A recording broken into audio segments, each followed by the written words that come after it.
Lebanon தலைநகர் பெய்ரூட்டில் Israel நடத்திய drone தாக்குதலில் ஹமாஸ் துணைத் தலைவர் சலே அல் அரூரி உயிரிழந்ததாக லெபனான் மற்றும் பாலஸ்தீன பாதுகாப்பு வட்டாரங்கள் தகவல் தெரிவித்துள்ளன. இதனால் போர் தீவிரமாகும் என தெரிகிறது.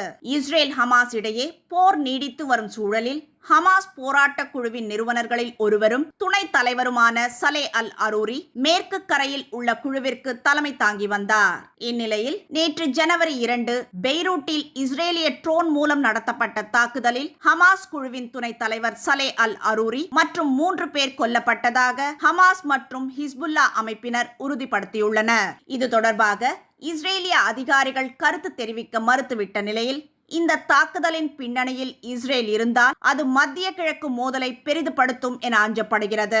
இந்நிலையில் சலே அல் அரூரி மரணமடைந்ததாக அறிவிக்கப்பட்ட சிறிது நேரத்திலேயே பாலஸ்தீனத்தின் ரமல்லாவில் ஹமாஸ் அமைப்பினர் மற்றும் அவர்களது ஆதரவாளர்கள் வீதிகளில் இறங்கி போராட்டத்தில் ஈடுபட்டனர். அரூரி கொல்லப்பட்டதற்கு பழிவாங்க கோரி கோஷமிட்டதால் பரபரப்பு ஏற்பட்டது. பாலஸ்தீனத்தின் அதிபர் மஹ்மூத் அப்பாசுடன் நல்லுறவு கொண்டிருந்த அரூரி போட்டி குழுக்களிடையே நல்லிணக்கத்தை உருவாக்க முயன்று வந்தார். இதனிடையே லெபனானில் உள்ள பாலஸ்தீனர்கள் மீது இஸ்ரேல் குறிவைத்தால் பதிலடி கொடுக்கப்படும் என ஹிஸ்புல்லா தலைவர் சையத் ஹசன் நஸ்ரல்லா உறுதியளித்துள்ளதால் பதற்றம் அதிகரித்துள்ளது.